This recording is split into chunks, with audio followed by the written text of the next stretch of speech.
What's going on, everybody? JT here, coming at you with another episode of Pokemon Go news, so let's dive into it. Let's start with Torchic Community Day, because we now know that once you evolve your Torchic into a Blaziken, it's going to learn the special move, Blast Burn.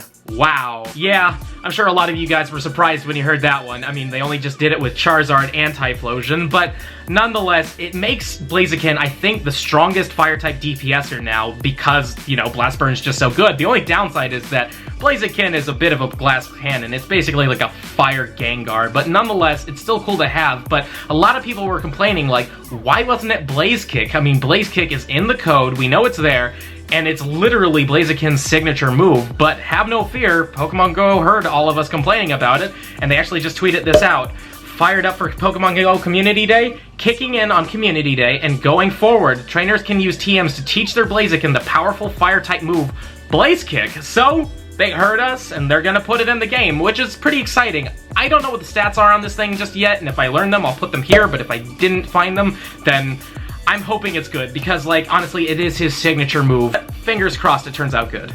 We're also obviously going to be getting Shiny Torchic, which looks pretty good. Instead of it being orange and yellow, it's yellow and orange. But in all seriousness, I like it. It's a pretty solid one. I mean, I like the inverted colors on Shinies. I feel like that's a pretty good choice for Shinies. But when it evolves, it sadly isn't as great. I mean, they basically just get a little darker. They still look good, but they're just not that, like, special or different. They're kind of like how Gengar and Garchomp are. Like, they barely change, but it's dark and noticeable enough, so, I mean, whatever. I still can't wait to catch them, because I am the Shiny King. I need my Shinies, but nonetheless, I do wish they were just a little bit more exciting, but what can you do? And speaking of Torchic Community Day, we have a special guest coming down for this one. Pokegirl7 is going to be coming down to Lake Eola from 3 p.m. to 6 p.m., and it's going to be nice to hang out with her again. Last time I saw her was GoFest 2 in Chicago, so it'll be nice to hang out with her again. If you want to come down and hang out with us, we're going to be at Lake Eola from 3 p.m. to 6 p.m., so please come down, hang out, shiny hunt with us, and we're going to have a great time. The second bit of news I wanted to go over is that we now know where the Asia GoFest is going to take place, and it's going to take place in Yokohama, Japan, which is pretty exciting. I mean, I think they've done a Safari Zone there too, so that'll be pretty cool, and they're going to be doing it during Pikachu outbreak, so it's going to be a very busy Pokemon-filled time, and I'm really excited for it because I've always wanted to go to Japan, and I've always wanted to play Pokemon Go in Japan, and now there's just going to be a huge Pokemon event with GoFest. Like, this seems like an amazing trip, so I'm definitely gonna have to do that. I mean, on a sad note, it looks like I'm probably gonna have to choose between Dortmund or Japan, and I'm really leaning towards Japan right now because, you know, money. But yeah, I mean, can't wait to go. It looks like it's gonna take place on August 6th to the 12th, though that's for the Pikachu outbreak. There's no exact times for the GoFest itself, but yeah, I'm pretty excited. Sadly, it looks like the tickets are going to be a lottery system, so fingers crossed I get those tickets, but yeah, I mean, it's really cool, and I can't wait for this. If you plan on going to the Japanese GoFest, and if you've never been to Japan before, like myself, you might want to check out Reversal's video about how to get around in Japan, because for people like me, it might seem a little daunting, because, like, maybe there's a big language barrier, yada yada, but apparently, it's not that bad, and they've got really good transportation and such, things I didn't really know about. So, if you want to learn more about it, please click on the link below. His video is pretty fantastic, and also, he's a really cool guy, so you really should check him out if you haven't already.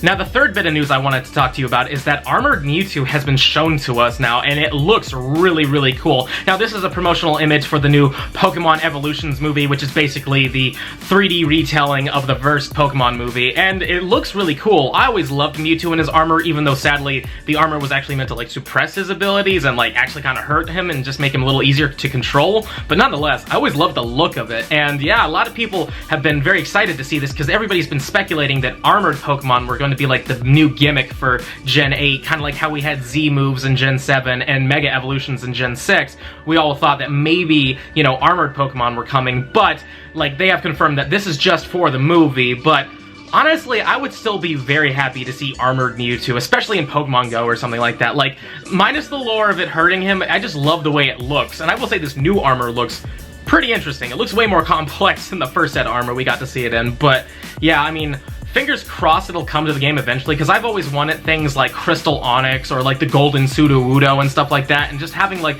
a special, really rare Pokemon, just, it's fun to have in a game like this. Now, the last thing I wanted to tell you guys about was something that we found in the code recently, but before we dive into it, I want to say it's in the code. That doesn't mean that it's officially coming. They may scrap this idea, but it's pretty cool, so I kind of wanted to give my opinions on it.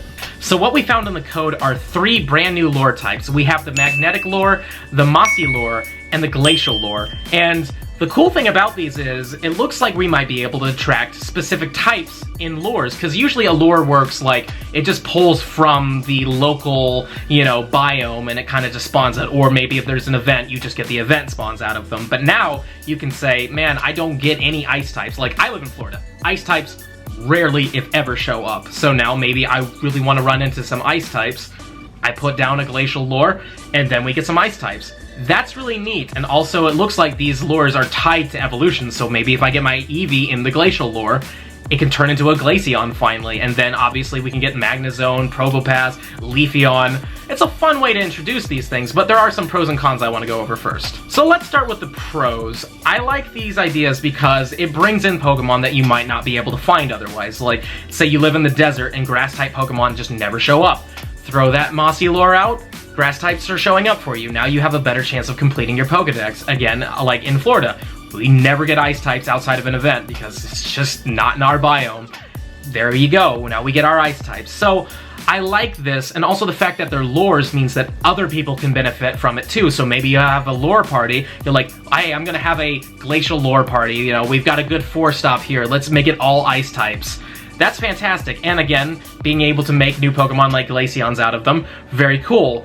The only real big con I see here is that you're kind of having to pay to complete the Pokedex, which isn't really much of a foreign concept. I mean, we have to buy multiple raid passes for the legendaries because you're not guaranteed to catch the legendary, unless it's shiny, of course, because, you know, they're kind of hard to catch. They only have like a 2% catch rate, and if you're not good with throws, you might not get them, and if you live in a community that doesn't have a lot of raiding in it, you might have missed your only shot that one day that everybody was doing it. So, you know, it kind of sucks to feel like you have to pay in order to complete the dex, but again, going back to the pro of it being a lure, maybe somebody doesn't mind paying for these lures, like you might mind, but they don't, and you can still benefit because your friend decides to throw out a magnetic lure for you so you can get your Magnezone or Probopass. So it's really not that big of a deal, in my opinion, and I think it's a really cool change, but I want to know what you guys think. Please let me know down below. We also found in this code new evolution conditions. Again, going back into the lures, maybe you need these in order to get yourself like Glaceon and all that stuff, but it looks like Eevee may have some new naming tricks, so obviously we had like Spark and stuff like that for, you know, getting Jolteon. Maybe we have one for Glaceon and Leafeon, but it'll only work one time like it did beforehand. But it also looks like Tyrogue is going to be getting these, which is great, because in the past, the only way to get yourself a Hitmontop or something like that is if his HP was like the highest stat or something like that. And then obviously, I think it was like attack, it was Hitmonchan, and defense, it was Hitmonlee, or probably the other way around. But anyways, it was kind of random. So like, say, now if we hatch like a shiny Tyrogue, I would be very upset if I was getting nothing but shiny Hitmonlees from these evolutions, but now that we have a trick for it, I might get at least one chance to be like, no, this is definitely a Hitmontop, this is definitely a Hitmonchan, and this is definitely a Hitmonlee. So that's definitely a welcome addition, because that was something I was somewhat worried about, because I'm going for the shiny living dex, as most of you know. I'm gonna be very upset if I get like 5 shiny Hitmonlees, so I like this addition, and I hope that it's actually implemented soon in the future. And the last bit of code I wanted to go over was, I am a sleeping Snorlax, new encounter on map. That seems pretty interesting, because in the core series games, as you know, the only way that you could get past a Snorlax was by waking it up for like a Pokeflute or something like that. So maybe they might have like an event or something like that, and maybe we'll get shiny Snorlax from it, because honestly, like with all things in this game, if it has a shiny baby, the only way to get its shiny variant, unless you're a Pikachu or a Roselia, is by hatching the shiny baby, which is really hard to do. I mean, I've been pretty lucky lately, but in general, shiny babies are hard to come by, so maybe it'll be neat if they have a shiny Snorlax event. I know a lot of people would be excited for that, so yeah, I mean, we only got this line of code to go over, but it could mean something pretty big in the future. And with that last bit of news out of the way, this is going to be the end of the episode, and if you've enjoyed it, and I really hope you have, please smash that like button for me, show me some love, subscribe to the channel, hit the little bell icon so you know when I upload, and comment down below, are you excited for Shiny Torchic Community Day, the fact that we're getting both Blast Burn and Blaze Kick? Do you plan on going to the Japanese Go Fest? And what do you think about all these brand new lore modules? Do you think it's a cool idea? Do you think it's a bad idea? Please let me know in the comments down below, and yeah, I will see you in the next one.